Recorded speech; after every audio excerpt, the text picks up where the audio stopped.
اعوذ باللہ من الشیطان الرجیم بسم اللہ الرحمن الرحیم۔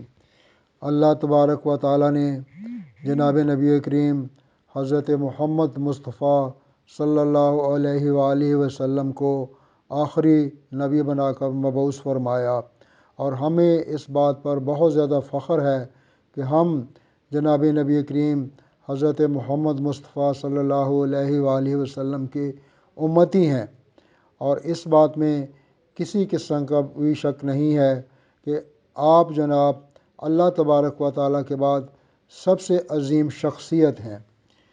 مائیکل ہارٹ نے اپنی کتاب 100 عظیم شخصیات کو لکھنے میں 28 سال کا عرصہ لگایا، اور جب اپنی تالیف کو مکمل کیا تو لندن میں ایک تقریب رونمائی منعقد کی، جس میں اس نے اعلان کرنا تھا کہ تاریخ کی سب سے عظیم شخصیت کون ہے۔ جب وہ ڈائس پر آیا تو کثیر تعداد نے سیٹیوں، شور اور احتجاج کے ذریعے اس کی بات کو کاٹنا چاہا تاکہ وہ اپنی بات کو مکمل نہ کر سکے۔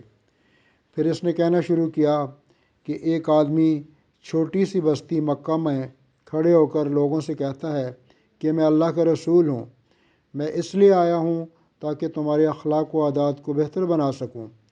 تو اس کی اس بات پر صرف 4 لوگ ایمان لائے، جن میں اس کی بیوی، ایک دوست اور 2 بچے تھے۔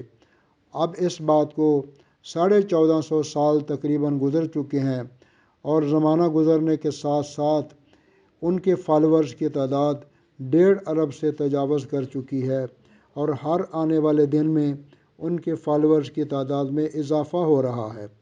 اور یہ ممکن نہیں ہے کہ وہ شخص جھوٹا ہے، کیونکہ 1450 سال جھوٹ کا زندہ رہنا محال ہے، اور کسی کے لیے یہ بھی ممکن نہیں ہے کہ وہ 1.5 ارب لوگوں کو دھوکہ دے سکے۔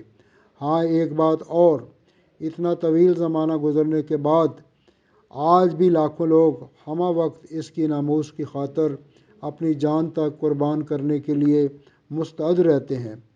کیا ہے کوئی ایک بھی ایسا مسیحی یا یہودی جو اپنے نبی کے ناموس کی خاطر حتیٰ کہ اپنے رب کی خاطر جان قربان کرے؟ بلا شبہ تاریخ کی وہ عظیم شخصیت حضرت محمد مصطفیٰ صلی اللہ علیہ وآلہ وسلم ہے۔ اس کے بعد پورے حال میں اس عظیم شخصیت اور سید البشر حضرت محمد مصطفیٰ صلی اللہ علیہ وآلہ وسلم کی ہیبت اور جلال میں خاموشی چھا گئی۔